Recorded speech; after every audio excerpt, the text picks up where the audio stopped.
दोस्तों, महाभारत के युद्ध में अगर किसी एक योद्धा का नाम सबसे ऊपर लिया जाए तो वह है महारथी कर्ण। कर्ण, वो योद्धा जिसकी वीरता और पराक्रम की गाथाएं आज भी अमर हैं। आपने हमारे एपिसोड्स में कर्ण से जुड़ी कई कहानियां सुनी होंगी, लेकिन आज हम आपको एक ऐसी कहानी सुनाएंगे जो आपको चौंका देगी। जैसे अर्जुन को उनके गांडीव धनुष के कारण गांडीवधारी कहा जाता था, वैसे ही कर्ण के पास भी एक ऐसा धनुष था, विजय धनुष। और इसी विजय धनुष के कारण कर्ण को विजयधारी कर्ण के नाम से जाना जाता था। दोस्तों, इस विजय धनुष की शक्ति इतनी अद्भुत थी कि स्वयं भगवान श्री कृष्ण ने कहा था, अगर कर्ण के हाथ में विजय धनुष हो तो तीनों लोकों के समस्त योद्धा भी मिल जाएं, तब भी उसे पराजित नहीं कर सकते।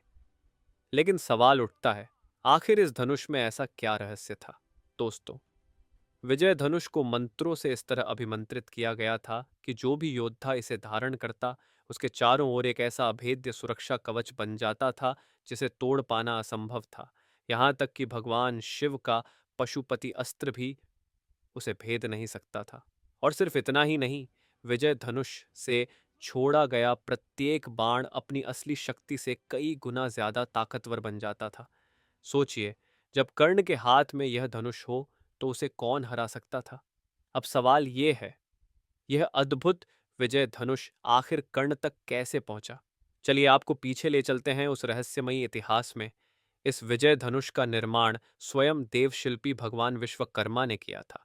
इसका उद्देश्य राक्षस तारकासुर के पुत्र की त्रिपुरा नगरी का विध्वंस, और इस विजय धनुष से ही भगवान शिव ने त्रिपुरा को राख कर दिया था।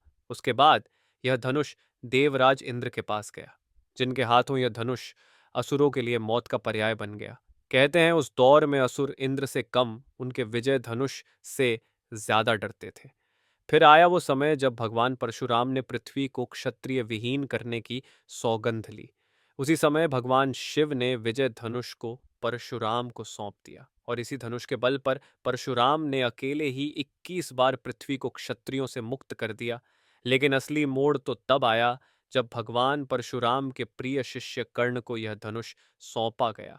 हाँ, वही कर्ण जिसने छल से परशुराम की शरण ली थी, और जिसने एक दिन उनका श्राप भी पाया था कि वह युद्ध के समय अपनी विद्या भूल जाएगा।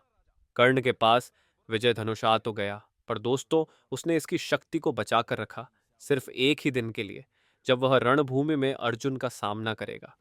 आखिरकार महाभारत के 17वें दिन जब कर्ण कौरवों का सेनापति बना, उसने पहली बार अपने विजय धनुष को हाथ में उठाया। रणभूमि में जब कर्ण ने विजय धनुष उठाया तो पूरे युद्ध क्षेत्र में सनसनी फैल गई थी। लेकिन फिर हुआ वो दुर्भाग्यपूर्ण पल, कर्ण का रथ का पहिया कीचड़ में धंस गया।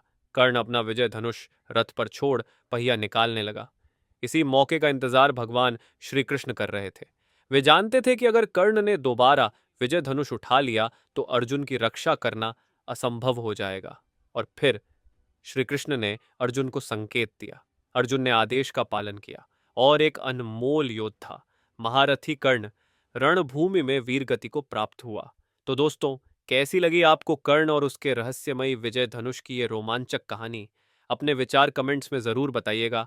इस वीडियो को शेयर करना और चैनल को सब्सक्राइब करना मत भूलिए। धन्यवाद दोस्तों।